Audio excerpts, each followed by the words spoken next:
जी जनाब, बिस्मिल्लाहिर्रहमानिर्रहीम। मैं सलूट मारता हूँ आईजी पंजाब को, जिन्होंने सीनियर होने का तरीका बताया है कि एक कांस्टेबल ने उनको छोटी मोटी गालियाँ दी हैं, लेकिन ताकत के अरूज पर होते हुए भी आईजी पंजाब ने उस कांस्टेबल को माफ़ कर दिया है और गले से लगाया है, सीने से लगाया है। ये सीन देखकर मैं बहुत खुश हुआ हूँ। बहुत कम लोग इतना गुर्दा रखने वाले होते हैं। बहुत लोग मैंने देखे हैं जो जूनियर्स को गोली मरवा देते हैं, कैद करवा देते हैं। आईजी पंजाब साहब, सर सलाम पेश करता हूँ। दूसरे नंबर पे मैं सलाम पेश करता हूँ आरपीओ मुल्तान को, जिन्होंने अपनी टेबल पर कुरान पाक रखा हुआ है। क्राइम पेशा, जुर्म पेशा लोग, 2 नंबर बंदे दफ्तर में जाते ही नहीं है डर के मारे कि कुरान मजीद का सामना करना पड़ेगा।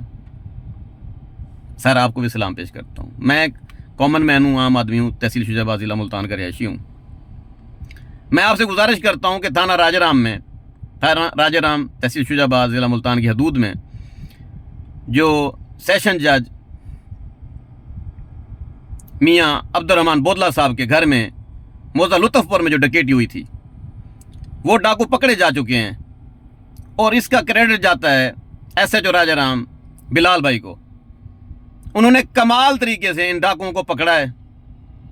ये चाहते तो दल्ली कुश्ती खेल सकते थे, लेकिन ऐसा नहीं किया इन्होंने।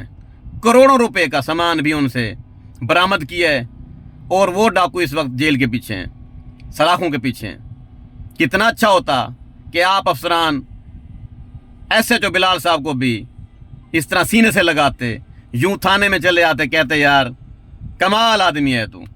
मैं ये सीन देखना चाहता हूं सर। एसएचओ बिलाल हकदार है, इसको भारी इनाम से नवाजें।